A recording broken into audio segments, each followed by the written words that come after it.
Okay, guys, we are live, and hi all, and welcome to the number 2, the second huddle for my series of huddles that I'm doing leading up to the big webinar on the 19th of June. So if you're watching this, you probably have maybe you've seen some of the webinars before, and this time around we're doing something a little bit different. And I've invited some guests to come online. And of course, some of you tuned in last week when I had 2 business owners. And a lot of our topics involved business and how to go about surviving during this very turbulent kind of period.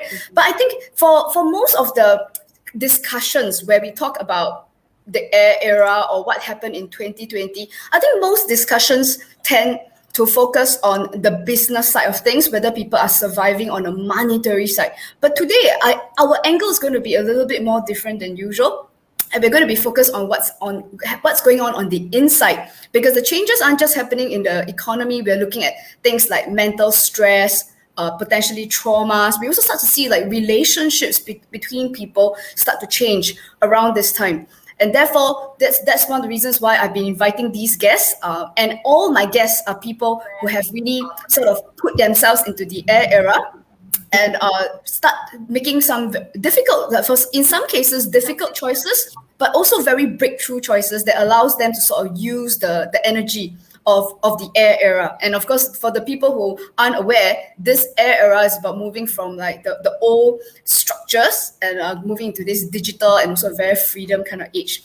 So if you've just joined us, I'd like to introduce all of you to my guests, Jeremy and Amanda. And of course, guys, if at any point, if you feel that you have questions for either of my guests, because I also don't know where our conversation will be taken, we just go with the flow. And of course, if you like to comment on anything that they're sharing, or you just have a burning questions to ask them, please go on the comments and put it there, and I'll make sure that my guest gets the questions. Okay. So my name is Maysim. I'm an astrologer. I think some of you know me already, and I'm sure we get to know each other a bit better as we move on. But I also like to introduce one of my guests here. Oh yes, hi Kevin. Good to see you. Yeah, long time no see. Right? So I'd like to introduce Jeremy Tan. And Jeremy Tan is also an astrologer like myself, and he deals with psychological astrology, and he specializes in something quite deep and very close to people's emotions. Jeremy, do you want to introduce yourself, please? Yep. So hi everyone. So I'm Jeremy. I actually studied astrology until May, I think for the 2 or 3 years back, right? It's been a while. So I primarily am a psychological astrologer, right? And I help my clients to I work mainly with working professionals, millennials, to really dive in deep into understanding, where their self-doubt stems from, right? Their childhood traumas, where they're dealing with complex traumas. And what I do is that I help to guide them towards their purpose. And that's where, they get in touch with their sense of value, their sense of worthiness, right? By reconnecting them back with their purpose. Yeah, fantastic. It's it's pretty cool because it's like for a while psychological astrology, not a lot of people doing it, and now hey, it's like Jeremy Tan's come and join the club. And I also want everybody to meet Amanda. And Amanda is logging in all the way from the UK. And that's the reason why, if you look at her background, it's bright daylight where she is. And Amanda's had a wonderful life. She lived in so many different countries. And what a rich heritage. And I first met Amanda when she was in Singapore, running a brand storytelling business. And she also picked up astrology along the way. So you know what, Amanda, it's a lot easier if you introduce yourself and the transformational work that you're doing. Yeah, I'm basically still on that train. So years ago, when I lived in Singapore, I started a storytelling business out there, and it was all about helping people share the message of who they are, so they can express their true self and really feel in alignment with what they're putting out there in the world and their business. And I think it's kind of evolved over the time. So I learned astrology from UMA, and I really became interested in this area of soul work. What are we born here to do? What is our soul here to do? Because I guess I live by my philosophies more than anything. And I have this philosophy that we are spirits having a human experience versus humans having a spiritual experience. And because of that, I love this idea of exploring how can we really get in tune with what we're here for and bring that into our work. So I like to kind of play with this area of how do we do our truest work, and how do we express that into the world through our stories. And then I guess maybe what I'll touch on a little bit later is what is this idea of transformational storytelling? How can you use stories to liberate the culture that we live in, heal the culture that we live in, and make change? Yeah. Yeah, and I think there's nothing like the air era to sort of liberate people from a lot of the old constructs of the world. I think people are starting to realize that even education has changed. We're challenging what relationships mean to people. So before we went live, I was just chatting with Amanda and Jeremy, and Amanda was sharing that your business actually went through multiple changes in the last, I don't know, I would say the COVID period has been about 18 months now. And what was the experience like for you when changing your business? It was kind of an unconscious thing, because I think from the studies, I know that we've made this huge shift into the air era. And I think intellectually I knew that, and I was kind of prepared for things to change. So part of that is doing more group work, doing more things online. But I think going through the motions of just surrendering to this energy, I've just been in this curation mode.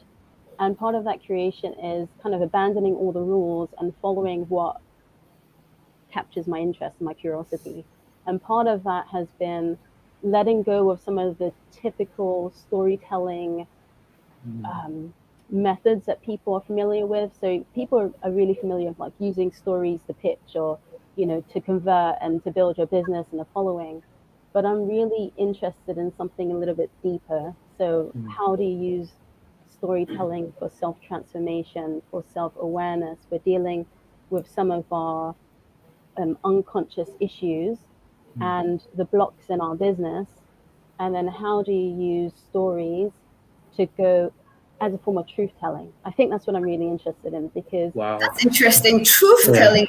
Does that imply that there is a lie somewhere? Otherwise, why truth-telling? Yeah, I think, okay, that's a provocative question. I love it, because I think there is a bit of a lie, actually. I think there's a lot of posturing in business. There's a lot of like, hey, capture my good side in my photography, and, like I'm an influencer and all of this stuff. Like, there's a lot of, you can say whoever you want to be online and people believe it, but what is the actual truth? What is the imperfection behind that journey? What is the real flaw? What does it mean to be a flawed human? And that means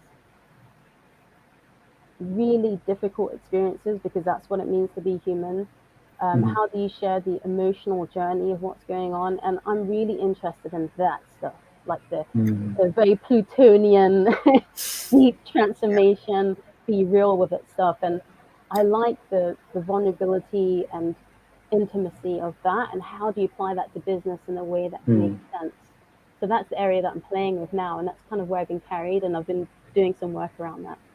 Yeah, interesting. And in fact, for the people who are watching, I know there's like 30 plus of you, and thanks for saying hi, but feel free to comment, what do you think? Is it, do you agree with what Amanda's saying, that there's a lot of posturing and there's not a lot of truth, and we're going towards authenticity? So the other person I want to ask is Jeremy, because you left your work, your job, right? And this was we talked about how a lot of these structures that were present during the Earth era prior to 2020. It's very common, people tell you go to NUS, get a degree, and then go climb the corporate ladder. So you walked away from that very recently, and what was that like in the middle of the pandemic?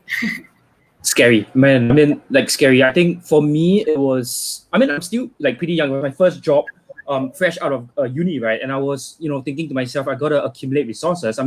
So if I were to backtrack a little bit, I knew that I was probably going to go into astrology, right? Or something along those lines, like in the far end goal. But I just didn't know what that actuality would look like, right? But I just had it in my heart. I just wanted to lean in. And I knew that at the point of time, I just had to accumulate resources. So back then, I was a graduate of English Lit.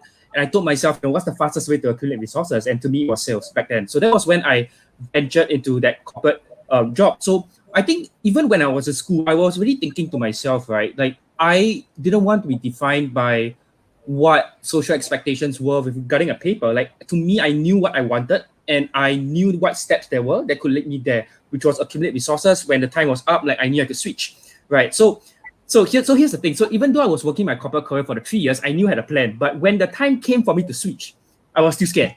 I mean, at the end of the day, I was giving up like a lot of consistent income for something that's a little bit more inconsistent, right? I'm sure both of you guys are business owners as well, right? So it's a fear as an entrepreneur, like when's my next income gonna be like? So back then, I that was the fears that were going through into my head, right? And yeah, I think like there's a lot of there's this sense also of what's next, right? Because with the air era, right? Like what's the next what's business going to be like? We are no longer meeting face to face. Everything's going to transit online. I remember back then I had plans, maybe I should rent an office. Like I was very inspired by May, right? I mean, May was my first role model. Okay, whatever May did was success, and therefore, if I followed that, I would have like same semblance of success as well. So I was thinking along those lines, but then COVID happened, right? So and then I gave up my office. Then how? Yeah, exactly. And I remember over the course of 2 years, I was constantly telling May, I think I should be quitting my job, right? Then I panicked and I backed out again. So I remember there was a lot of back and forth regarding that decision to actually quit my job. But so I think when I finally tendered, so this was in November 2020. So in November 2020, because of the whole circuit breaker, we had a lot more time to ourselves to actually think, right? I mean, we are all working from home. So I was in this position where I had a lot more space to actually introspect and to think about, okay, how do I want to take this forward? I went back into doing readings and I started to get a lot more like clients. I thought, hey, there's a demand for it. My question was, how do I turn it into something that's more sustainable, right? So I came up with a program, I came up with a plan, and I started to work towards that. So moving forward, then like the question was, what's next, right? And when it comes to business, because like again, as I said, everything's going online. Like, am I able to facilitate deep, intimate conversations with clients over a space, like over Zoom calls, right? It's no longer face to face. It lacks that sense of, like interaction that we are so used to, right? So I think that was something that was on my head. Like, how do I, recreate that connection? And I realized at the end of the day, right, especially when it comes to this kind of work, it's really about creating safety, right? It's about you as a practitioner. How do you create safety, even in an element that's not on a face-to-face environment, but more so, even on online sphere? And it's so interesting because I've had clients who told me, that they feel so much more comfortable when they're not meeting face-to-face. And I was like, okay, that's quite new, right? And, if you're familiar with the attachment pattern style, so these clients, they usually are more avoidant, right? So having that sense of, okay, somebody to talk to, but at the same time, they're distant and they are, like they know that there's a distance, basically there's a screen that's separating us, right? But we're still talking to each other. They're so much more comfortable in that. So I think that was one of the, like, sort of changes that I felt we were leaning more towards as well, and how I was starting to pivot myself into that direction too. Yeah, no, I think it's very interesting that you say that some people are even suggesting that when we don't meet face to face, there's actually a lot more intimacy. And I just wanted to sort of share this like very quickly that when I took my courses from the like a live classroom thing to the online thing. Now, one thing that I realized that we never did when we were in the classroom, because when Jeremy and Amanda were in my class, remember it was a class thing, and you know how everyone looks at the teacher, and we never look at each other. But the beautiful thing about the Zoom is that, especially in the psychological astrology class, and you can actually see someone's face as they're saying something. There's a natural intimacy there. But at the same time, you feel safe that everyone's looking at your face. And in the sense, there's a bit of exposure, a bit of that nakedness, but also helps people come to terms with things, which I realized did not happen when I had a classroom. So it's also a false sense of that closeness, that we sit next to people, but we don't actually look at their face. But Amanda, you also run workshops, and what has your experience been? Are you doing them online now? It's so funny because I resisted it for so long. And I think my friends were just like, you're being so stupid, just run it. I was like, you don't understand. I was being all precious about it. You don't understand. Like, they're really intimate when I do them. We need to be together in the same room. And so I had this belief that because they are very personal, and we talk about very personal subjects, I thought you need the physical presence of someone around you, because often actually people cry in these workshops because it's quite cathartic. Sometimes you might need to give someone a hug in the middle of it. And I just thought, no, you need to be able to sit next to people for this. So I put it off for ages, and I finally got around to doing it. And it was fine. Like there was that intimacy, like you said, you could see everyone's faces. and actually you don't need to focus on one. You can focus on them, but then you see everyone else's. So it's almost like this invisible bubble around everyone. Like you are in this world with people on there. So it's quite amazing how it translates so easily. Yeah, and I think maybe for it's true what Amanda said, and I think I had a little bit less resistance taking my classes online because mainly because in a sense I kind of predicted that something like this would happen, so it's I had a bit more time to adjust to the idea, but I was resistant to it at the beginning as well. And I think one of the things that perhaps is a downside of doing this kind of intimate work online is that you actually miss out on the social aspect of a class, hanging out when you're queuing up for the bathroom or going for lunch, and that part I think it's a bit missing. Yeah, so that is true, but I do think people listen to each other a lot better when we are on Zoom. Yeah. So there's a question that sort of came in from Pei Yun, and she says here, are there any specific processes that you need to implement to ensure like confidentiality? So I think the safe space we kind of addressed that already, but has confidentiality been an issue at all? Like now that you've taken your stuff online, Jeremy, why don't you start? Yeah, so I think for me, it's always, before we even start like for me, it's a coaching program. So before we even start the program, right, we have to review the terms and conditions together through a contract. So, it's me explaining, some of the things that the sessions will be recorded over Zoom. So I'll be holding on to certain data, right?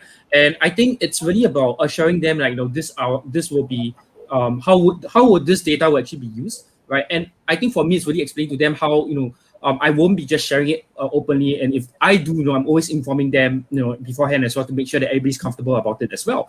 So I think that's one of the key ways to actually ensure, this data is protected. And also another way is to, like, for me, I actually like have a monthly routine thing whereby I will transfer all my files into a hard drive so that I don't store anything in my laptop, because we all know of so many times where laptops crash and we send it to repairs and stuff like that happen. So my hard drive is encrypted, right? So it's one of the ways that I protect the data as well. Yeah. Okay. And so thanks for that. So I hope you got some useful tips. But how about Amanda? Because yours is not really one-on-one. You actually have a bunch of people with you in the workshop, right? Does this come up at all? No one's actually asked me that yet. I think mostly, well, there's two things. One is that at the moment, this may change in the future, but if I record the session, I tell them that I don't share it in public. So it's just maybe for them to have, to review the content, because they're sharing personal stories that might be quite raw and not ready for the public. So I don't do that. And then if it's one-on-one, I think it's all in the preparation, and if there's an agreement and you're letting people know what you'll share and what you won't share, and just setting those expectations up. Yeah. And I think also, earlier, before we went live, I remember speaking with Jeremy, and we were just talking about how it's like when you have something on the internet, the reality is once something goes online, it's almost something that you can't delete it. And it's always there. And sometimes when something catches on to a public consciousness, sometimes before you know it, it's been shared like 100 times. That's how things go viral. And it's just not possible for anyone, not even the authorities, to prevent something from being shared. And this is why I think it also makes people realize that all the more so that we're actually part of a much larger community. And the other thing also is that, of course, this doesn't apply to everything, but Amanda talked a little bit about this truth telling. And there's something to be said, especially in transformational work, about having something come out. And I'm not necessarily saying that everybody airs their laundry, but there is something very cathartic about just sort of letting what has been hidden just come out. And I think that's something that very important in the air era. So the next question I kind of have for both of you is that, especially for Amanda, because you've run these workshops before the lockdowns happened. Yeah. And now that you're continuing more of similar type workshops, are there any new concerns that have come up in ever since the lockdowns happened that you didn't see before? Were there any, or were they the same thing? No, not that I'm noticing. Yeah, not yet. Yeah. So actually, the problems that they're facing is exactly the same. Yeah, it's exactly the same. I mean, I think what people are going through, it's actually, even that tends to be similar. I think it's just heightened. Like if you have worry, it's heightened. If you have fear, it's heightened. But whatever existed anyway. So I don't find that it's too different in that sense. Yeah, that's an interesting perspective. And Jeremy, how about your experience? Yeah. I mean, I'm exactly with Amanda on this as well. I think the problems that we have and we carry, right, it's always inside of us. And, like, it's just triggered, especially during this period of time, because now we are so isolated, right? And as human beings, we're all social creatures, but, when we are contained in our own homes, especially if, worse still, right, like you have a dysfunctional family, like parents are so critical or abusive, which I do have with some of my clients, right? These things are just going to fester and like be triggered even more as well. So I think the problems are already there, right? It's just a matter of like now that we are isolated, we have lesser capacity for connection, like face-to-face connection, right? And I mean, yes, we do have our outreach, our texting, but it's just completely different, like having a hug, literally a hug. It's comforting, right? But we don't have that as much anymore. So I think that's what really so the problems are heightened, but at the same time, that support that we can actually get, it's limited, not as available, as accessible as before as well. So I think that really causes the the pain, the traumas to actually be amplified during this period of time. So when you say that the support is less available, is it because people don't meet up, or what do you mean? Okay, so by support, what I'm referring to is that physical support, that sense of like, like Amanda gave the example, like giving a hug. I think that is comforting alone, right? And sometimes we just, need somebody's presence with us as well, right? A comforting presence alone. So I think that's the kind of support that I'm referring to. But having said that, I do think that, especially in the realm of people that I follow, there's a lot more people, quitting their jobs as well, right? To, go into coaching, to go into their own holistic practices as well. So I think a lot of people are starting to realize, hey, like this is a time where people are dealing with a lot of, like a lot of trauma is surfacing, right? And it is a time for people to step up, right? To be the ones who become that avenue for people to actually go to for help, for support as well. So I think it goes both ways. So like every single situation, there's always a crisis, but there's also an opportunity as well. Yeah, because I think both the guests have brought up very, very good points, because for those of you who are watching, and I know some people like to take notes, right? But I think it's very important to realize that a lot of the problems that people are ascribing to lockdowns and to COVID had nothing to do with COVID. A respiratory illness does not make a divorce happen. And I don't know about you guys, but I've had to deal with a couple of clients and students who had been dealing with divorce situations, breakdown of marriages. There are lots of business owners who are lamenting, my people are leaving, or they're saying that we don't have good prospects. But there's a good chance that the prospects weren't great to begin with, or that the people didn't really want to stay. And I think COVID's just given everything a nice kick in the backside in that respect. And so Amanda, is like, when people are talking about changing a direction, is it true that, or changing the story that they tell, is it true that they were already not clear about that story before the lockdowns happened anyway? I think our story is like a living, breathing thing that changes. So like, so pre-lockdown, maybe I had a different story that I was sharing with people because that's where I was at the time. And now with all these changes that are happening, I'm now having to look at my story and change it again. What am I actually sharing with people? Does that still align with where I am and what I really care about and what I want people to know? So in a way, our story is like our purpose, because I think our purpose evolves depending on what we learn throughout life. Now that I've been exposed to astrology and I've learned this whole other way of looking at things, that's become part of my purpose now, because I realize it's just shaped my perspective so much that I know that's a tool that I have to use. And so the story changes.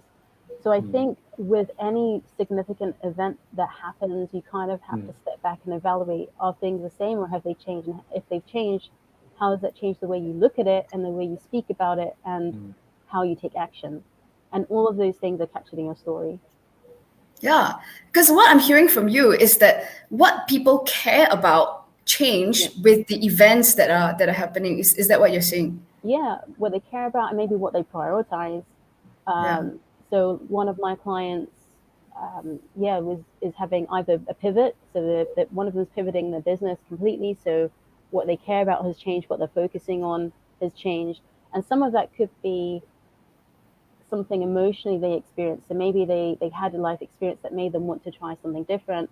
or it could be they have to because what they were doing before. So maybe it was physiotherapy and they can't. In London, we've been locked down for pretty much over a year, so they physically cannot be doing their business. So they've had to pivot to go online. So the story changes. Or some were employed, and because of all of the retrenchments that are happening and furlough that's happening, that they're using it as an opportunity to start business, and then their story dramatically changes. And I think typically the way we do it in business, we look at how does that affect your business story? How are you talking about your business? But I think the potent thing to do is marry what is your personal story around your way of looking at things, your psychology, marry with the business so that you're in true alignment. And are there any trends that you've noticed, at least among your participants? Any overarching trends about what people have cared about have changed in the last 1 year or so? I think more people are looking inwards. I think okay, this is an observation that I think piggybacks off of what we were talking about things already being there. And I think with lockdown and isolation and being forced to slow down, I think that's the main thing. Whenever we slow down, that means you stop and look. And what happens when you stop and look? You notice things. And when you notice things in your own life or within yourself. That could be your own inner dialogue, or what I like to call your shadow side, which is all your unconscious, all the stuff going in your unconsciousness. And I think the trend is now people are looking inside and being like, oh, damn, I didn't realize I had a fear of showing up or really doing what I wanted in life. Oh, damn, I didn't realize I had this conflict with my dad. And now I'm at home all the time, I can't avoid it. And, I have some resentment there that I need to look at. Or, whatever it is, the trend is you can't hide anymore. Yeah. And I guess that's where the truth telling comes in. It's not necessarily bare all. It's like, what's the truth that you've been hiding from yourself that you need to admit? And once you admit it, you're free to do not necessarily what you want, but do something that's going to bring you a deeper sense of freedom or alignment. Yeah, and just to add on to what Amanda is saying, I'm totally with her on this as well. Like the whole idea of discovering your shadows and things that are you've been repressing all this while because of certain fear, shame, or guilt, right? Because you think that if we show off this sides of us, people are going to judge us because that was how it was before for us in the past. And I think the whole idea of storytelling here is, man, like I tell this to all my clients all the time. Your stories are so important because when you share your stories, right, you're creating a safer space for the person next to you to do the same for themselves, to examine themselves through your stories as well. So I think, like, even just now, like the question was, what about a PDPA? Like to me, I always tell my clients, like when you're working with me, be prepared to share. Be prepared to share because it's how we heal, right? As individuals, we heal through our stories to one another. We relate to people through our stories. And when people tell, their stories about themselves, we see ourselves in them like, hey, that could be me as well, right? And, just creating avenues for other people to share as well. Yeah. Because I think the other theme that's come up over and over again is this idea of the authenticity. And I think it's not just about, people are very focused about how everything is going online now. But, on one hand, we feel like we don't see each other face to face. But on the other hand, you realize that, all three of us, I'll bet all three of us are at home right now. Now, I'm at home, right? Jeremy and Amanda, you're at home. And which means every single person who is watching this or will be watching this later essentially are looking into our homes right now. Is that you can actually see Amanda's bedroom, and there is something about this going online that is very real. And especially as everybody is stuck at home, it's not like you can hide behind a glitzy office. And you kind of just show people who you are. And Jeremy is in a t-shirt right now. He's not even in a shirt and pants, and he probably wouldn't. I'm so used to it, yeah. Because then you're not being real because that's not how you dress at home anyway, you know?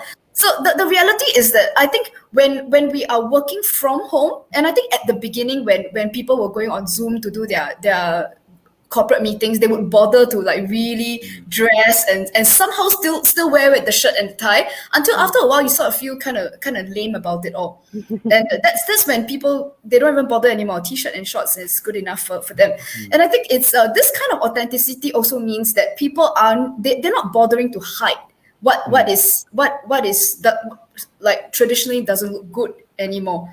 And in a sense, this kind of truth telling is very powerful.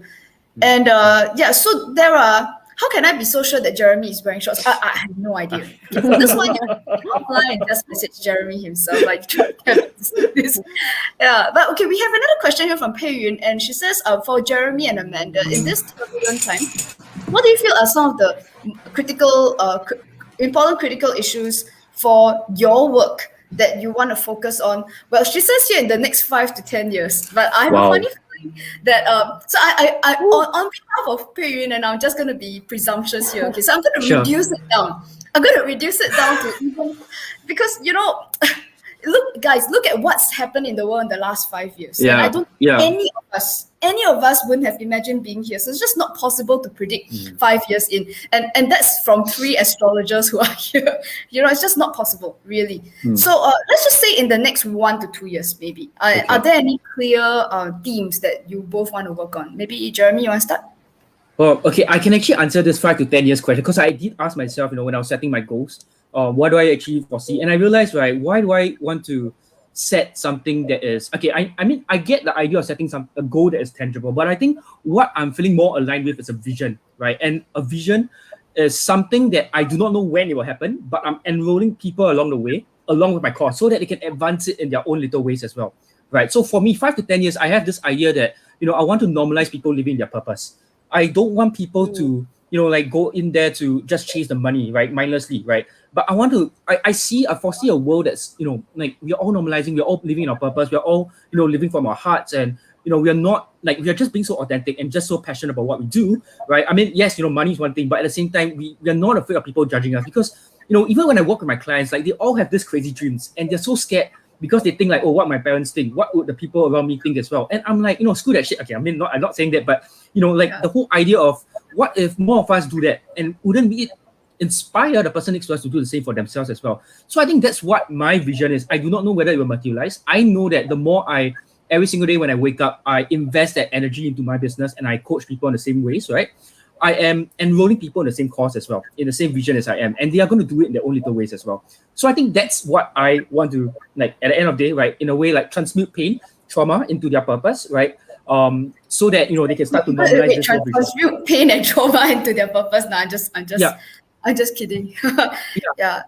So, as in, that's my process, right? So the entirety of my program, it's really looking at their pain and trauma, because I feel that all of us, our gifts lies in our journey in our healing, right? And because we understand how painful it was before in our past, we can now serve and help people who were in our shoes before, right? So I think that's how I get them to think about the story behind your pain, and how can I, in using Amanda's words, changing the context and story behind what you went through to see it as something that's more purposeful instead.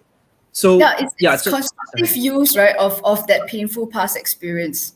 Yeah, I love that. And Amanda, what are some of the themes that you expect to be working on next 1 to 2 years? A big one for me is growing this intersection between storytelling and using truth-telling, storytelling to build people's businesses, and how that interlinks with deep self-awareness. And what I mean by the self-awareness is very similar to Jeremy, I suppose, where it's about getting people clear about their soul work. So what are their purpose, what are they here to do, their gifts, because everybody has innate gifts, and getting people to know what those are and embrace them rather than going against their natural flow. So for people to be in the flow and in their alignment. And also with this self-awareness work is helping people look at things like their karma and their obstacles in this life. So what are some of the things like generational trauma that we inherit? So that could be the karma from our families or our own karma. And how does that stop us from doing our soul work? Because I think that's the biggest challenge. Maybe that's the biggest challenge in this life is we all came here with these gifts, but then we talk ourselves out of it because of what? Because of our conditioning, because of our karma. And we just have to stop doing that, and the world would be a much better place because everybody would be doing their part to contribute to something beautiful.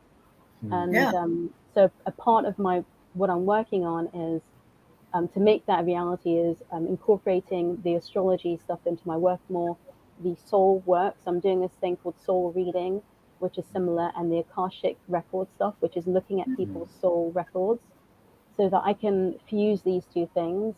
And then when they start sharing their stories, they have that guidepost, and creating an ecosystem for people to do that. So how they can share their stories, bring people together of like minds, so that they can support each other in telling those stories. People know how to do that in a way where another thing that I'm trying to kind of look at, that I'm embracing, is this idea that our energy is more important than our strategy. So maybe moving away from the typical business strategy tactics and into how you're so in flow of yourself that you express so naturally, that people come to you so naturally, and the whole business development is effortless. Because I feel like there's this grind that people feel like needs to happen with business, but not just that. It's like, as well as the grind, it's the feeling like you're not doing enough, or you're not doing all the things, or that you need to always be doing more. I think this is a big thing in the business circles, like you need to do this program, you need to learn the skill, but what if what you had was enough, and you just have to keep being in that space? And also based on what, really, as in if you say something is enough, based on what it is enough or what it is not enough. And I had a bit of a chill when Amanda was sort of describing a little bit of what she was doing, because when she was talking about the Akashic records, and then about stories in one breath, and it suddenly hit me that even astrology is like that. We talk about a reading or reading a chart, but when we read something, there's got to be a story there. And I think, just this is a complete digression, but one of the things about astrology is that we almost don't read planets most of the time, and most of the time we're just reading into a person's story. We're not reading planets, we're reading a person's story. And I think it's like that's that magic that occurs when we read that story, and it aligns with the person who's right in front of you, and that's, for them, it's that magic feeling that, wow, this is my story. And that's the magic. So I'm hearing from both of you certain themes that I'm getting here. The first one is this idea of a liberation. Both of you use words like, freeing what's inside, and also Amanda talked about going inside. And I think both of you also talked about themes like moving away from what society's expectations were, and that people are listening more to what they want. Now, is it something that you agree with, that at least for the last, possibly up to like the last 100 years, that there's been some kind of structure that people sort of blindly follow, and is that necessarily not aligned with what they do? Because otherwise, why would there be a necessity for people to, I don't know, like when Jeremy said that these people are starting to realize that what they want to do is not, I'm not even saying this well. Jeremy, you know what I'm talking about? Yeah, I totally understand. I think for me it is, like it's all the social conditionings and culture, and not culture, but like, okay, you gotta get a degree, you get a good job, you get a well-paying job in order for you to be accepted and like be looked up to in society, right? So we always attribute our identity with status, with money, with all these material, tangible things, right? But I think like with this transition, or what I'm saying, or my observations are, is that your identity, it's something that's so innate. It's not something that you can actually latch on. You can use, like your material goods to bolster and say like, okay, this is who I am. Like now we are starting to see that, okay, our identity is what drives us. What's our values? Right? Those things contributes our identity. It's no longer like the chase for that degree, that money and so on. And yeah, I lost my train of thought, but then I'll come back. Yeah. Yep. So I want to ask Amanda, what did you mean about the generational karma? Because the three of us, we're technically millennials, all three of us. And was that what you meant, or what was that? It's this idea, and this is something that I have a knowing of, and something that I want to look into more. But it's this idea that as humanity, and every generation, we end up, when we're born, we embody karma. So it could be karma from our past lives, it could be karma from our family. But generational trauma is almost, generation karma is things that gets passed down from our ancestry. So things that we're not even consciously aware of. It could be beliefs, it could be health ailments, it could be, so this is really going kind of off topic and out there, but things like, I follow the medical medium. He's like a medium that can tune into a person's body and immediately say if they have an illness, if something's, if they have an ailment, what they need. And he was saying that, you know, it gets certain toxins, certain energies get passed down to the next generation. And this is also something that I've learning things like family constellations. I don't know if anyone's familiar with stuff like that here, but it's this idea that energetically things get passed down from our ancestry. And what can we do to clear some of that so we don't keep repeating these same patterns? Because if you look at the history of humanity, we have deeply embedded patterns of war, conquest, you know, like violence, you know, all these things that we can't get out of. We've been in a cycle for hundreds and hundreds and hundreds of years. But I think the purpose of life is that we keep evolving. Our consciousness keeps evolving. And will there ever be a point, and this is where the big dream comes in, will there ever be a point where humanity stops doing all these things and we can look after the land, we can look after each other? Like, okay, this is idealism now, but I believe we can. I believe that's the point. But we need to do this work of looking at, why do we repeat all these patterns? What are all these survival patterns that we have, and how can we birth something truly beautiful where the next generation doesn't have to struggle like we have with genocide and starvation? Like, it just doesn't make sense, like, why we're doing this, but we keep doing it. And I think to link it back to the air era, which is all about humanity, and, you know, I think we're finally got this opportunity for this new energy to really do things differently.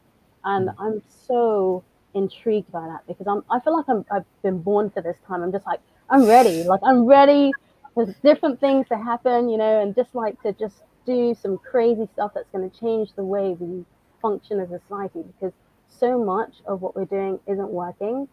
And I think when we live our day-to-day life, we get so fixated on what's in front of us, we don't look at the bigger picture and really think, okay, why is all this stuff happening in COVID? It's not just COVID. It's because there's a bigger shift happening with the world, and that's what we need to focus on, because it's an opportunity to do things differently.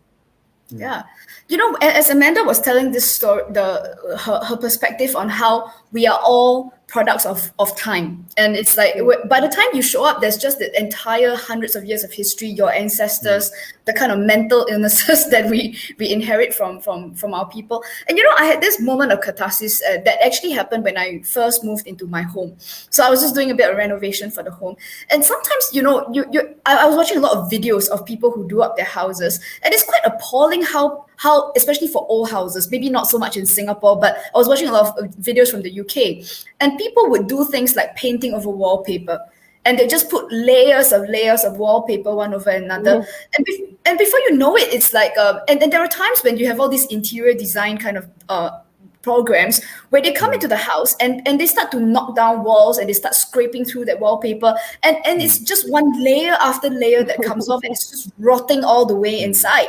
And it's that moment where, you know, the program host goes, how many layers are there in there? It's like, we've That's been a really good analogy. It's a great analogy. And I think humanity is based on like what Amanda was sharing. We've just been adding on. So whether we look at the financial markets, or we look at any industry, or things that we do, we've just been adding on to all of that. And I think this time of crisis is kind of like an opportunity.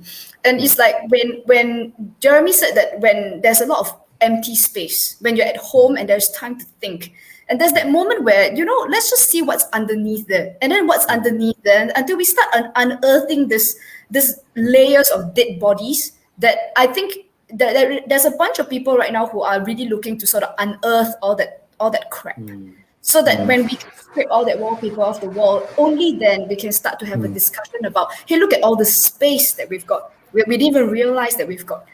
And then we can have an authentic conversation about, now that the possibilities are endless, what are we going to do with it? Yeah, and I think this adds on also to the idea. This I was just actually discussing this with my partner the other day, and we are thinking about how society in the whole, we are operating. We are always operating by on a 5-day work week, 8 to 5, right? But now that we've transited, right, it's like so much autonomy. We can wake up later, earlier, depending on what time we want to. We can decide when we like end our work, right? And sometimes 3-day work week, 4-day work week, that's possible, and we are still earning as much as before, even higher, right? So I think the whole like the new economy and the way that we are sort of deconstructing the way capitalistic ideals have like in a way pushed us to grind. I mean, I'm using Amanda's words, right? We are always working harder and harder and harder. Why not work smarter? Why not work more efficiently? Like with the advancement of technology, we'll be thinking, right? By now, we'll be having a 3-day work week or 4-day work week, right? Because technology is advanced, but why are we still keep like caught up in like 5-day work weeks, right? Why So are we I think slaves, damn it. exactly. So Yeah. So I think it's really a period of time where we are starting to realize, okay, maybe that's possible. Why not try that instead? We realize that there are breakthroughs and possibilities, and the more people succeed, that's why I'm always, like it's so funny. Like there are so many people going to coaching, holistic practices, and I'm like, people always ask me, oh, is this do you find it a competition? I'm like, no, these people, right, are just like, I feel so inspired by people who succeed because they show me what's possible for myself as well, right? And yeah, I think that inspires me a lot, and I think it's the way we perceive like our changes around us. Like a lot of people are so afraid of change, right? Whereas, the ones who really thrive in it. So I think there are two people. The first ones, right, when things start to change, they see opportunities, they start to lead, they take ownership, and they say, okay, why not? Let's go this way. Second group of people are the ones who wait because they don't feel safe.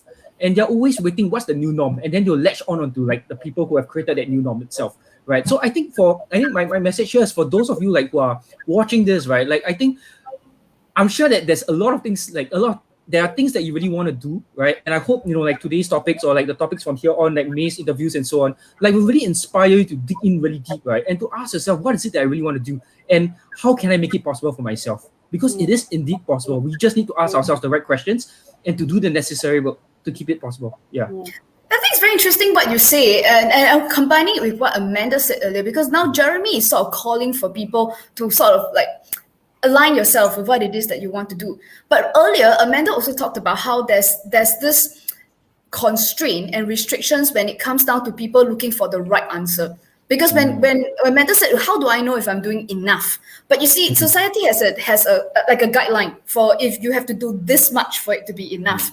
So one of the interesting things that I've noticed myself as an astrologer, especially last year when I did all that webinars and so many people got in touch with me to ask, well, what do I do next? And I've been struck by how often there's an idea of what they want to do, but they're also looking for the correct answer. Like, is there a way of doing it that would be right? And Jeremy also shared earlier that when he first became an astrologer, he needed some kind of structure, and I inadvertently became his structure. Like, so that means I want to do what May is doing because that seems to be the correct answer. But I think he's discovered that my correct answer wasn't your correct answer. Yes. Is that something you want to share? Like, at what point and did you divert away from what the example that I had said, and why was it the right thing for you? Oh, I'm getting chills as we are talking about this. Okay, because what I realized, right, was that my own. Okay, I'm open to sharing about this. So I think for me, my own wound was that I was always projecting a need for an authority to validate me, right, because of my fatherhood. So for those who don't know, I'm quite open about this. I share about this in my Instagram. So I actually do have like an absent father wound growing up. For me, always felt as though there was no father to actually validate me. So I was always projecting, somebody who was an authority figure, right, to tell me what's the right thing to do. So I needed to feel I was enough and I was on the right track. So I was constantly like looking towards May as that authority to tell me, okay, this is the right way to go for it. And I was always asking May, what do I do next? What do I do next? Okay, so what I realized was that my role here was to own up to the fact that I was giving away my own power and authority to somebody else. I started asking myself, if I were to choose myself, what would I choose for myself? And how can I make this? There's no wrong. Okay, so there's no wrong or right decision. There's only a decision that you can make it right. When you start to commit to it, right? So I think that was when I decided for myself, maybe I strike it out on my own. Why not I try to go and see how far I can go? And if I fail, it's okay because I trust myself that I can pick myself up again, right? I think a lot of us, going back to that whole fear of uncertainty, we are so afraid of failure. Why not? The goal here is to really trust that no matter what happens, right, you will grow from it and you'll trust the process, because I think we are always so attached to the outcome that we forget how much we grow as individuals, right? Even though we fail, I think like we will grow through the process and we become new, like we have a new identity, right? We shift and we grow in tandem to those with our efforts as well. So yeah, so I think that was what I was what I want to respond to regards your question. Yeah, and I think there's this idea of, how we talk about decentralization nowadays. And when most of the time when that term is being used, they talk about like finances or whatever. But I'm thinking of this idea of decentralization as infusing into very many areas of life, including education. So when education is centralized, so when we all take the O levels, there is such a thing as being good enough on that O level spectrum, and there are people who don't make it. But I think when we eradicate this idea of one central assessment, and you find that there are just different ways of assessing whether somebody was good at something or not, right? Because Amanda's a writer. How do you really assess whether somebody's a good writer or not? Does it mean that if you've got A's for O levels, that automatically makes you a good writer? You know what I mean, right, Amanda? Yeah. It really doesn't. Yeah. And I've seen so many good writers. They may not have the best English in the world, but they've communicated so well. With very, very simple English. And people with all the bombastic vocabulary aren't always the fairest people, and not always the most truthful people also. Yeah. And to add on that, right? Like, I'm sure you get asked this question a lot. Like, is there a good chart or a bad chart? Right? Everything is so contextual. Like, what is good to somebody, it's really dependent on, like, for example, if I am somebody who is good at writing, you put me as an athlete, right? You ask me to work as an athlete, I'll not be good in that, right? But if you ask me to go into media and communications, I'll shine, I'll be good. So it's also contextual. So I think, the key here is to really unearth what are you really good at, right? What drives you, what your strengths are, and find the right environment, mentors and guidance and support to grow in the environment that really develops, those skill sets for yourself. Yeah. And Amanda, did you have something to add about this idea of the centralization, breaking out of that?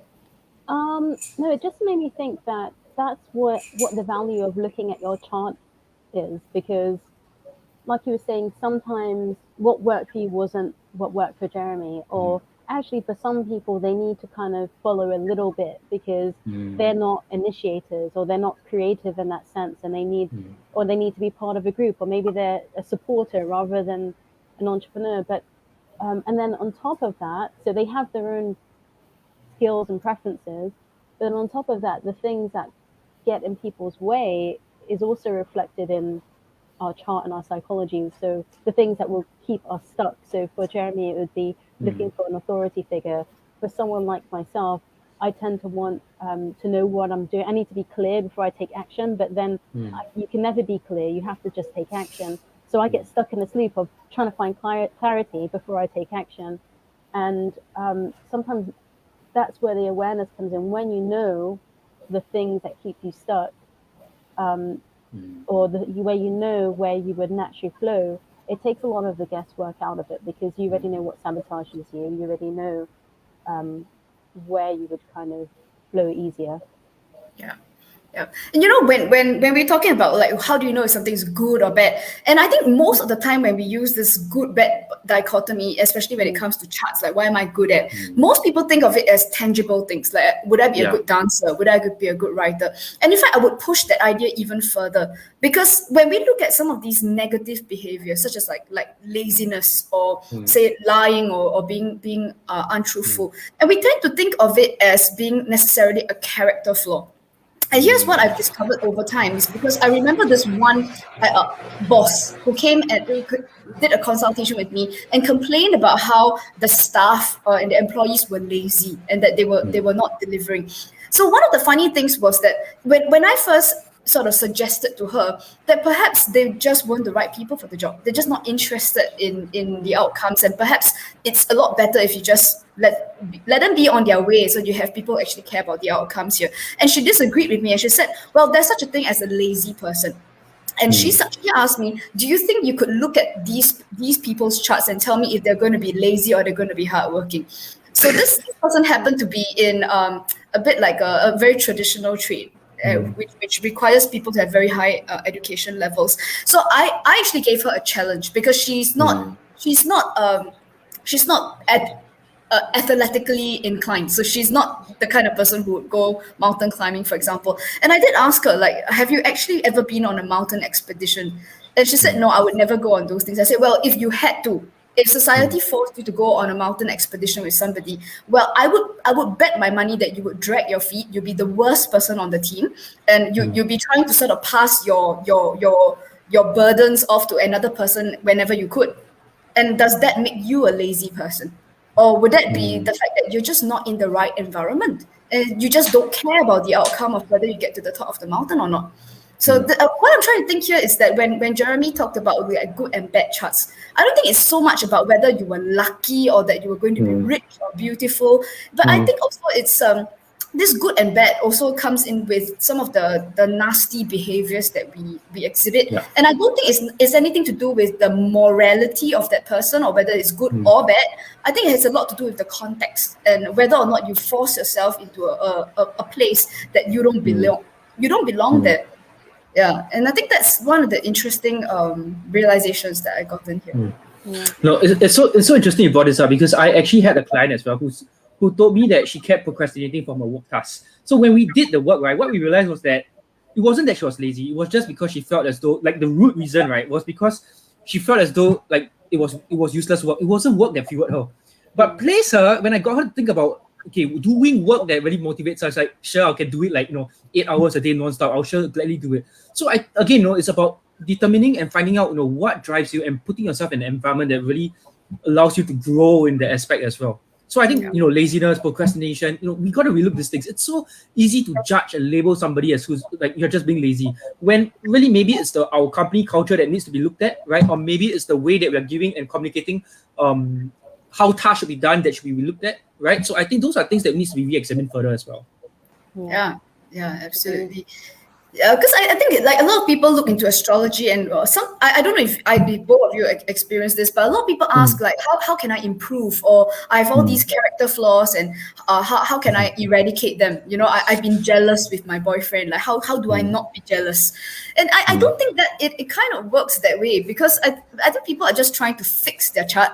When the irony is that the more they live their lives as according to the story that is on their charts, and you find that magically a lot of the problems disappear. It's like what Jeremy says, you're lazy at your job, but maybe it's the wrong job. It's not that you're a bad person.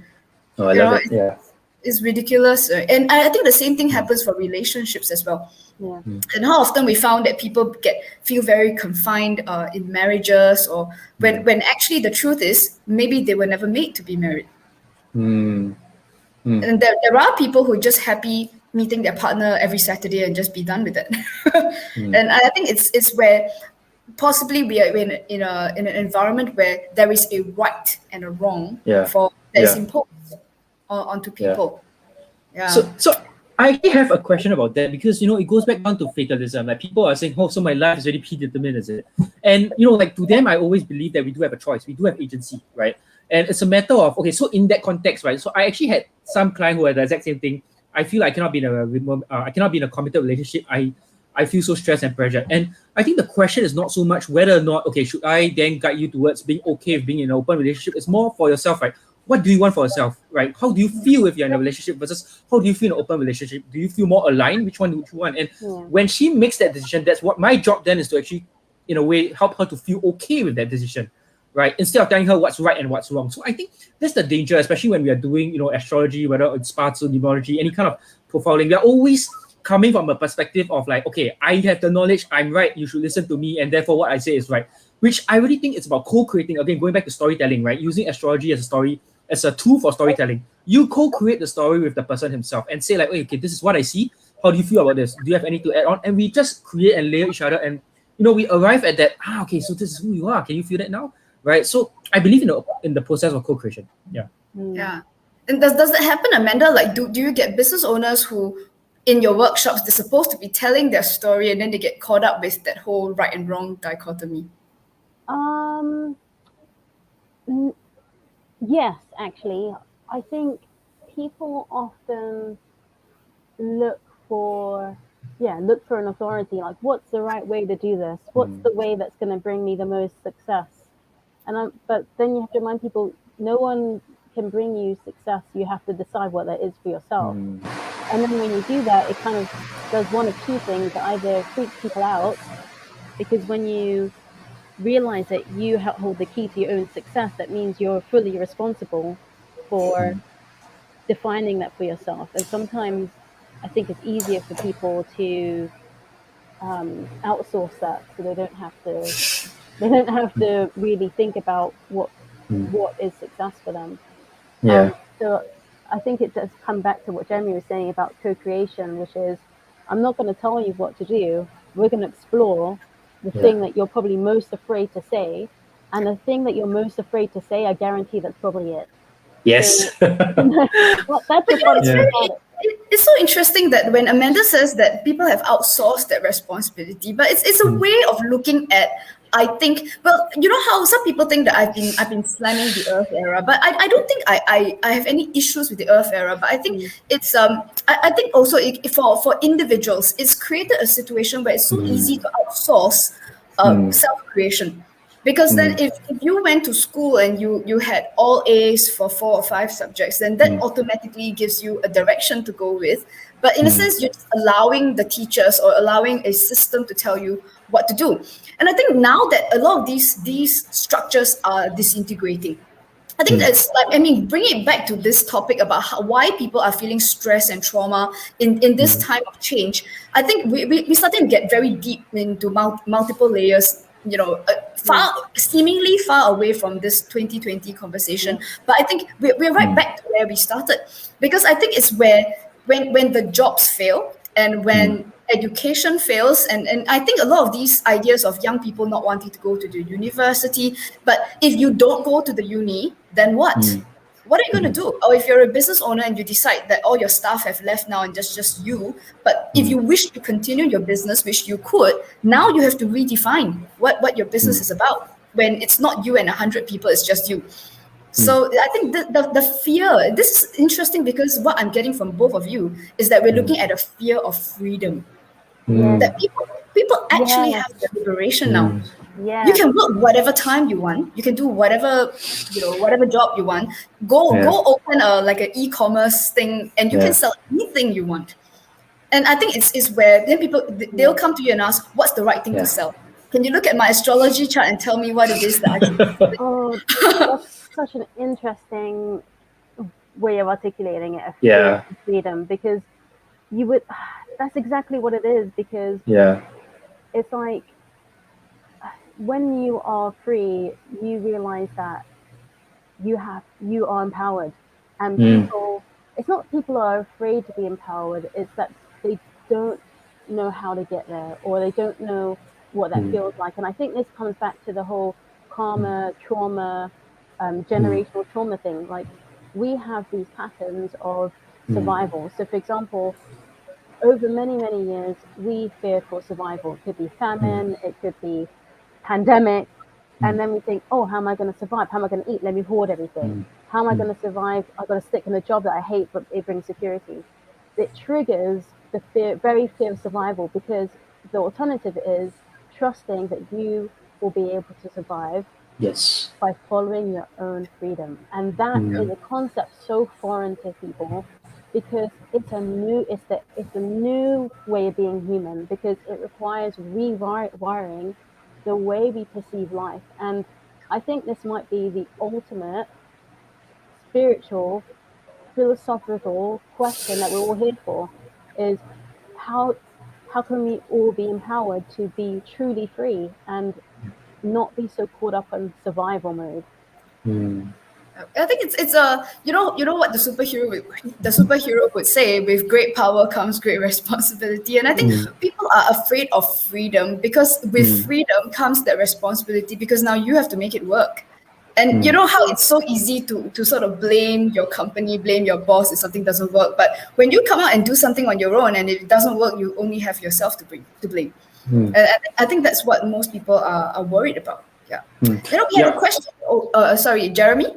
Yeah, no, I just want to add on to what Amanda was saying, because I think the whole idea of, you know, needing to survive first as a priority, right, before we can, in a way, using Maslow's hierarchy of needs as a framework, right, to self-actualize, right? Yeah. But how do we, I think the question for me, and I'm also thinking about this as well, like, how do we reach self-actualization if all we see is our need to survive? Like, we can't see that need, and okay, we all talk about purpose, we all talk about like needing to tap into your unique truths and all that, right? So we can classify that as the top of the pyramid, right, which is self-actualization. But if we are also obsessed over trying to avoid pain, I mean, as human beings, we avoid pain and move towards pleasure, right? And to survive, we want to avoid pain. And if you're so stuck on that, how do we then focus on, okay, maybe I should move towards that top of the pyramid instead of staying on survival mode, right? So I think that's an important conversation to have. How do we bridge that gap and say like, hey, like if you shift your attention to that self-actualization, you are already surviving, right? Instead of, it's like the whole idea of don't think of a pink elephant, but the first thing you think about is the pink elephant, right? We're always thinking about, okay, we got to try to survive, but we're always focusing on the problem. We are not focusing on the solution, which is self-actualization. By self-actualization, we are already naturally surviving. But so many of us are just so caught up in avoiding pain, right? Avoiding what will people think, instead of going out there to just do it and realize in the process, we really don't even care about what people think in the first place. Actually, I would push that even further. And I don't know if that happens in the UK or not, but definitely in Singapore. I think that it sort of came to a point where self-actualization was collapsed together with survival. So like, for example, when people would say like, I have this goal, I'm going to be I don't know, the president of this department, or I'm going to have 15 apartments and I'm going to be a landlord, I'm going to collect rent. And they put it out as a self-actualization goal, when actually the way they behave is that this is the survival goal. And if you ask them, well, what would happen to you if you didn't own 15 properties and you weren't at the top of the pyramid? And they would say things like, oh, but then that would be bad. That would mean that I'm not feeding my families, but you don't need 15 properties to feed your family. And I think it's sort of gotten to the point where self-actualization, people didn't really see the difference between survival and self-actualization. Does that happen also in the UK? Yeah, I think it's interesting because the survival, it's more of a survival instinct rather than a survival reality. Like you're not really fending for your survival. It's just we have the trauma, whatever it is, that makes us stuck in the loop of feeling like we're always in survival. So I feel like that's a universal thing, and I think that's what I'm hopeful for with this air era energy, because the energy of it is something that's going to happen no matter what. So we don't have to really force it as humans, because this energy is happening no matter what, which is shifting our focus away from material and money and more into these other elements. So it's the spirit of things that's going to happen anyway. And I think this is one of the reasons why I'm so excited about it, because finance is one of the things that keeps people trapped. Because people always use money as an excuse for not pursuing their dreams, or synonymous with fulfilling their dreams, being empowered or free. It's like, because finance is so linked to survival. But if this air era is about shifting that, what's going to happen to human consciousness? What new things are we going to bring in? And that is a very exciting question to me, because it's just. And I think one of the interesting things is when people have an assumption that they cannot make a living doing what it is that they are really good at. Which actually, if you think about it, there's a paradox there. If you're really good at something, it means that it's got to be in demand. Like that, it's the nature of the universe that if you're good at something, there's got to be a constructive way of using it. And if you, the only reason why somebody cannot make a living out of it is because it's just not impactful and it's just not being constructive to others. And I think very often an indulgence, and it's one of the reasons for that. We had a question here from Eileen, and that's somebody all three of us know. And so Eileen asked, well, what would you say to people who are still waiting for this pandemic to be over and things to go back to normal? I think just be adaptable. I think to me it's really about being adaptable. There's no point trying to predict when things are going to change, whether are you going to revert back to the old state that we were, or there's going to be a new normal. I think the key here is to start adapting, right? Try to look at what are the new norms, new trends, and how can you adapt, whether it's a business or whatever that is, right? Just find ways to adapt. But so Amanda, what do you think? I think the first step is acceptance. You have to accept that it's not going to be normal again, because I think if you keep holding out the hope, that means you're resisting what's actually happening, and what's actually happening is change. So you have to accept that, yes, things are changing. And then once you accept that, yes, things are changing, then you can be open to adapting. But then the thing that comes with that is, I think the thing that's helpful, at least for the way that I think, is look at the bigger picture. So rather than looking at all the day-to-day inconveniences, like, oh, I can't go see my friends this weekend, or, oh, I have to, everything's closed. Like, what's the bigger picture here? The bigger picture, and if you're following this channel, that means you follow astrology, that is that this air era thing is happening. There's big changes happening. Yeah. What's the opportunities with that? There's something much bigger than the little things you're getting stuck on. So look at the bigger picture. And I think the other thing with that, with the acceptance, is the judgment thing. This is something that I think is like very subtle, but I think there's a lot of judgment around what's right and what's wrong again. So like, it's wrong that things are changing, it should be back to the way it is, or it's wrong that we have to get vaccines, or it's wrong that people say that we need to do this. And I feel like the judgments keep people stuck in this energy of resistance. So it's about letting all of that go, accepting it, watching out for our judgments, and then taking the bigger picture, which is what's the opportunities here, what's something that you could look forward to out of it, and maybe doing a little mind map or something around that to get you in the zone of what that could look like. And I always think it's such an irony, because we talked about how people are more liberated. It's just an age of freedom right now.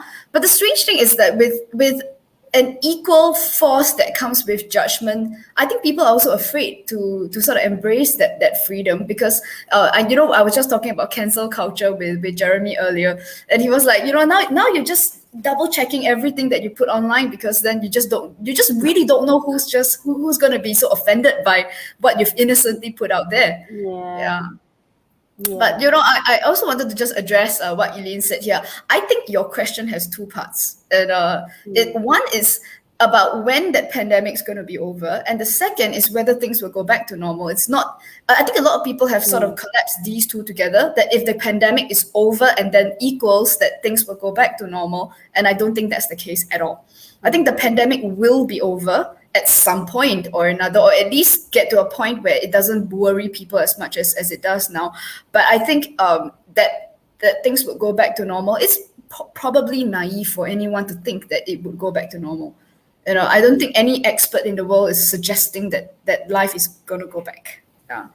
So yeah, and so I want to ask both of my guests, like, now as we're wrapping up, and also I want to do like a quick shameless plug, for the people who actually do want to know when this pandemic thing is going to be over. I don't think it's going to happen evenly across the world, but even for the people watching from the UK, this time around in the webinars, I'm going to be doing a little bit of something looking at what's happening in the UK, because so far I've mainly only looked at Singapore and a little bit of the United States now, but I'm going to be looking at the UK and a few other countries this time around, because I think 2022 is going to be a year in which we can see how events in various countries will be directly affecting each other. And I thought there'll be some interesting points there. But I want to know, like, what are you both most excited about with this era, like both with your business and in your personal lives, especially Amanda as a new mother. So if can I ask Jeremy, because you are in that generation of people who are just coming into the workforce, and then everything got screwed up the moment you showed up, right? And so what are you looking forward to as like a young person? And you're muted, by the way, so you have to unmute yourself. Can you hear me, right? Okay. Yeah, I think for me it's really exciting because it's so uncertain, right? And just seeing the people around me, my peers, like a lot of them are very disenchanted with the entire like 8 to 5 working life, and they all want to like see what's possible for themselves as well. But obviously it comes with a lot of fears. I think with time, right, as more and more people turn into, again, like the new norm, right, like people living their purpose, I'm just really excited to see like what amazing things people are able to do, right, the moment they really look inside and dig in deep, right, and say like, okay, maybe this is the causes that I'm actually want to advocate for or want to stand for, right, and they go out there and do it. So I think that's, for me, it's really what's most exciting. I think from a business perspective, it's about how do I change my messaging in a manner that supports that vision or that supports that cause, so that I become that like that person that they can actually turn to if they want to make that transition out as well. Yeah. Okay. So that's what you're looking forward to. Great. And Amanda, what are you looking forward to? And what kind of world do you think your son's going to grow up into? I'm cautiously optimistic. I think I am quite. I think that with every change there is disruption and discomfort. But even though there's no such thing as good and bad in a sense, I'm always quite optimistic that the change is always for the good, and or maybe good is a strong word, but for the evolution. Let's put it that way: the evolution of things, evolution of consciousness, evolution of humanity. Because my background is in anthropology, I love looking back and just seeing the way humanity have evolved over the hundreds and hundreds of years. We've done amazing things, like we've gone from being quite primitive, from moving from things like frequent wars and slavery to civil rights and democracy spreading up to technology and connecting to the internet. We evolved so much through the ages, and if you look at it, it's always gently for the better. There's always this evolution of consciousness. So I'm optimistic for what is being held for humanity. And so what I'm excited for is for people to start waking up to their freedom, to their power, to their purpose, so that we can be part of contributing and creating what that future looks like, envisioning what that future looks like together. And with this energy being about community and connection and leveraging technology to do that.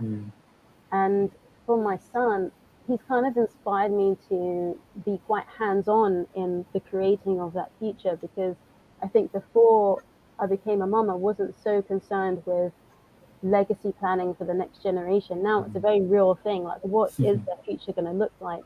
Are there going to be fish in the sea, or are we going to overfish them to death? What's that going to look like? But the air era is also about sustainability and thinking about things differently that way.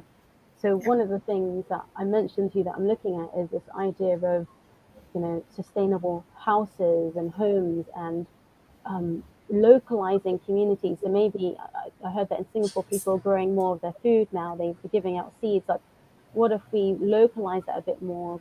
Had some community gardens, came together, used technology to really connect around how to be more in harmony with nature, and empower one another through this, and just start being kind of innovative in that air era energy. I'm looking forward to that. I do think there's a lot of opportunity to play with that and create a brighter future. Yeah. And I think it's I think a lot of people were looking at making sense. I think last year was about making sense about what's happening in the world, and I like to think that this year is not. It's more about making decisions. Last year was making sense. This year's making decisions. I think it's becoming painfully clear to a lot of people that going back to the past is just not a thing anymore.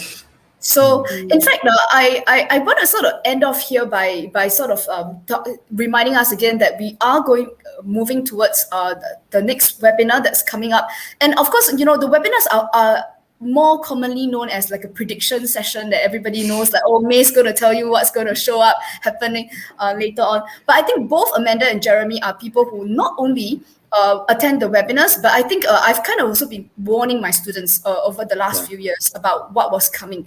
So what would you say was your experience in terms of like getting that prediction? How did it help you, and why should people know about predictions? Is it just about knowing the events that are coming up, or what is it? And Jeremy, what's your experience? Yeah, I think for me, to be honest, it was one of the major... Okay, so I think, caveat here, I kind of heard you talk about this whole thing even before the webinars were created, right? I think back then we were talking a lot about it already. So it was really ingrained in my mind. So I think that year was the year that cemented, okay, I'm going to leave my company this year, right? So that was when I left my company last year. Yeah. So I think for me, it's really knowing, what the possible changes are going to be like. And I think like what both May and Amanda said as well, it's really about, how can you position, how can you pivot in accordance to that to see, what new opportunities out there, right, for you to reap, as well as, like making plans, basically just being able to make plans. Like, how do you position yourself? How do you adapt to what's ahead of you so that, you don't get caught off guard, or you don't get, left behind when everybody else is really ready for the change. Yeah. That's great. And it's definitely not what we see here. What May will tell you what stock to buy, what lottery number. Okay, well, I mean, for anyone who actually was reading that, then if that was your expectation, I don't recommend you sign up for the webinar at all. So Amanda, how about you? It's like I've been talking a little bit about this world change, even in class here and there. So why should people know about what's coming up? Why should they know about what's coming up? It helps guide your decisions. If this is the year for decisions, like you said, it helps guide your decisions. I think your webinars did help before with coming to terms with it and understanding it and giving context. Like they're so in depth, and when you talked about moving from the fire era to the air and what the fire looked like and what the air looked like, that made so much sense to me. And it also gave context and guidance for my decisions. So I've had these ideas for a while. So for example, the sustainable homes, I've been wanting to do that for a while, but now I know that there's a reason for the idea, and that is very much in alignment with the energy we're moving to. It gave me permission to be like, you know what, this is the right thing for the future and where things are heading. And so it gave me a little bit of permission. So it can help guide your decisions and give you permission for any mad ideas that you might have. So this is really important, because I think that for a lot of people who have been watching us for an hour-ish right now, and if you've stayed with us for this long, I think that you probably resonate with what Jeremy and Amanda are saying too. That I think a lot of people know in their hearts what it is that they want to do. And at least for Amanda and Jeremy, sometimes, world events actually put you in a context where you are ready to take action. And you kind of know that the time has come, and you feel a lot more comfortable doing it. So especially if you're watching this and you're thinking, oh, how I wish I could be like these two wonderful people here, go and pursue their dreams. Sometimes it really helps to get a validation of, is it true that I'm feeling that this is the right time? And if you're here to get the validation, please attend the webinars, and you'll see a link come up. And in fact, I think the link was put up again, and if we can have the link out again, just sign up for this. And our webinars are being put out into the internet at no cost. Okay, so please come and join us and make sure this is done. So I want to wrap off, and Jeremy, how if people want to know more about the kind of psychological astrology you do, like how can they get in touch with you? And is there a link that you want to sort of post onto the comments? Okay, sure. So I'm actually a lot more active on Instagram, right? So I think on my username, it's @sacred_Saturn, right? I have it on my, you guys can see it there. I think Jeremy's also putting there it is, yes. So you guys can click on the link to check out the work that I do as well. So I'm a lot more active. I also have a website that's www.sacredsaturn.com. Okay, very good. So get in touch with him. He does a lot of fantastic work with trauma and addressing issues with the past. And Amanda, how do people get in touch with you for all your various projects like transformational storytelling, sustainable homes, and how do we get in touch with you? So also, like Jeremy, I'm on Instagram, so it's Amanda Goes Solo. It's more truth-telling posts on there. I'm going to experiment with that a bit more in the future. But for my work, it's just my name, amandabloom.com, and you can learn a bit more on there. Okay, and you can see it in the comments there. So that's Amanda Goes Solo. So that would be your Instagram handle, right? Yeah. So get in touch with her. She's got lots of very interesting projects. And I also see a question here from William Kaysen. Yes, for real. I assume you're asking about the webinars. It is live. I speak live, although I don't know if you are based in Singapore or in the UK, but if you're in the UK, it might be a little bit early for you because I'm speaking at 10 a.m. at Singapore time, but you will be able to catch the replay on the YouTube as well. So for the people who are wondering, what am I going to cover in the webinars? I'm looking at the timeline for the rest of 2021 because we're only halfway through 2021. And I've always promised that the second half is going to be a little bit more interesting than the first half. But what I really want a lot of people to pay attention to is what I'm about to say for 2022. And I've had a reputation for saying some pretty off the wall things which have come through. So and it's like what Jeremy says, you don't want to be caught unawares. And I think a lot of what we discussed today with Jeremy and with Amanda, we talked about all these structures that are sort of slowly disintegrating so that people are being released to take on things that they want to do. So I'm going to expand on that a little bit more, give more details about what and when we are going to expect these things to happen, and also based on the country that you currently reside in. Okay, so I'd like to thank my two guests. I thought this was a fantastic conversation. We went a lot deeper than I thought we would, actually, like scraping papers. But I'd like to thank all our guests, and we'll probably end off our Facebook Live now. Please get in touch with my guests if you find what they do very interesting. And I'll see you guys at the webinar. Please remember to sign up. Okay, so see you guys. That's fun. Bye-bye. Bye. Bye. Bye.